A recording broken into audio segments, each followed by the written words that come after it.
Good morning, magbibigay po tayo ng isang reaction dito sa chef na ito guys kasi naku-confuse ako bakit may yellow sa sartén. Ayan guys, so tingnan nyo.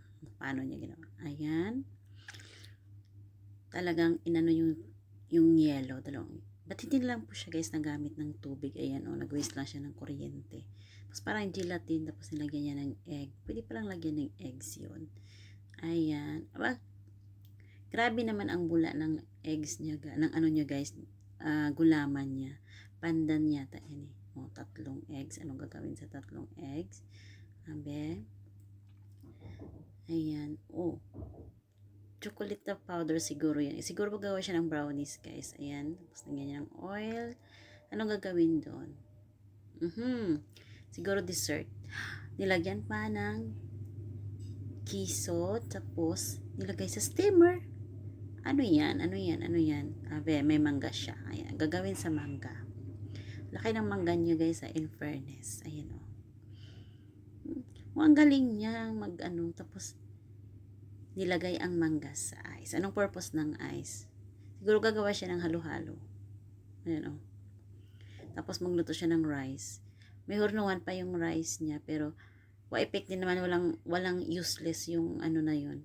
Ayan, parang ano siya, sago. Luto siya ng sago. Ito, ano ito? Ayan, gulaman guys. Salsa. Ayan. Tapos, steam niya yung rice. After that, yung inano niya kanina na gulaman. Ayan, tapos lulutuin niya siguro. Ayan. Ano ito? O ba may fish siya guys? Sarap tingnan naman. Talagang tinuhog ang fish tapos ilagay naman. Aba nakalinyar pa yung linya pa yung mga fish ha. Tapos nilagyan niya ng eggs. Guys, parang hindi naman kumapit ang eggs, 'di ba? Sayang yung iba. Tapos anong gagawin? May kangkong. Anong gagawin sa kangkong? Abe, ginisa niya, guys. Mga seasoning siguro. Tapos lagyan ng hot water. Yan ang tamang pagluto ng kangkong. Walang medyo maraming pinagdaanan ang kangkong. Ay, nag-boil siya ng 5 eggs. Yan ang tama din. Tama din naman yan. Pag sobrang init ng itlog, guys, hindi natin ilagay sa malamig na tubig. Ayan, gigisas siya. Ulit na yung mga pinagdadaanan, guys, ng mga niluluto niya. O, ayan. Ayun. O, paano nilagay yung isda doon? Tapos, yung kangkong ba yun? Yan.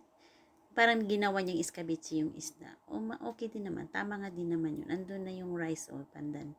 Masarap. Tapos may sesame seeds pa siyang nilagay. Ayan, ano ito? Nilagay niya. May salsa. Tapos binlend niya. Siguro shake ang gagawin niya guys. Tapos may yellow na naman. Nilagay niya yung parang gulaman ba yun? Ang ganda din naman ang output ng mga gawa niya guys. Yun nga lang daming mga pinagdadaanan. Parang sa simple way lang dapat is pinahihirapan niya yung sarili niya. Okay.